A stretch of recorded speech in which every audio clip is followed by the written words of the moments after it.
We've made an enormous investment in a stable Afghanistan. Afghans are making difficult but genuine progress. This modest but meaningful extension of our presence, while sticking to our current narrow missions, make a real difference. President Obama on Thursday reversing course on Afghanistan, announcing that thousands of U.S. troops will continue to serve in America's longest war even after he leaves office. Here to weigh in on that, two members of Congress who served in Iraq and Afghanistan, Democrat Tulsi Gabbard, Republican Adam Kinzinger. Thank you both for joining us this morning. And Congresswoman Gabbard, let me begin with you. You've long said that it's time to bring our troops home. So is the president wrong to put his withdrawal plans on hold? Yeah, good morning, George. Aloha. You know, I've supported the president's efforts to continue bringing our troops home, and I think it's a good thing that we've gone from having over 100,000 U.S. troops there in Afghanistan to now today having less than 10,000.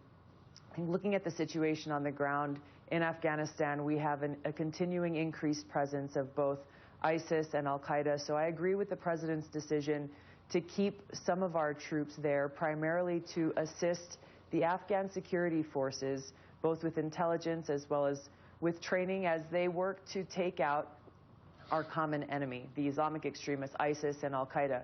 I think it's important, though, as we see some U.S. troops remaining there, that we know exactly what their mission is, that their mission is not to nation build and to create a mini America in Afghanistan. It is to work with the Afghan security forces, again, to take out and defeat our common enemy in ISIS, al-Qaeda, and other Islamic extremist groups. Congressman Kinzinger, some Republicans, including the candidate you support, Jeb Bush, say that may not be enough troops, is it?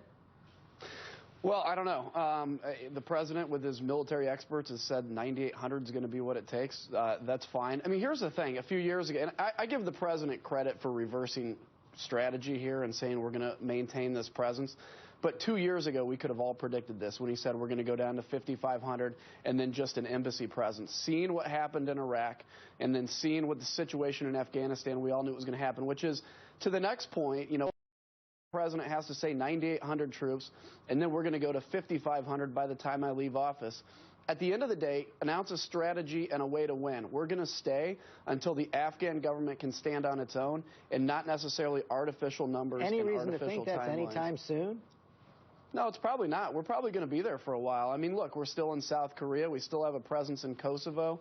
We have a presence in a lot of places. So to say we're going to leave 9,800 troops to help the Afghan government be stable, this isn't, as Tulsi said, a 100,000 person combat mission, but this is a very important mission in a very important part of the world, and it's one, frankly, I wish the president would have maintained after 2011. So, Congresswoman Gabbard, is the president wrong to keep any timetable at all?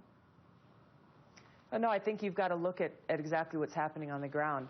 I would differ with my colleague Adam Kinzinger, though, that what's happening in Afghanistan is a very different situation than we saw what happened in Iraq. Our pulling out of U.S. troops of Iraq had nothing to do with the strengthening of ISIS and al-Qaeda. What happened in Iraq that strengthened our enemy there was the sectarian Maliki government that persecuted the Sunni tribes and the Sunni communities, and that began while we were still in Iraq and while we still had a strong presence there. I think as we look at Afghanistan, the most important thing that we should be doing is saying exactly what is our mission. You can't have an effective strategy unless you know first exactly what your mission is.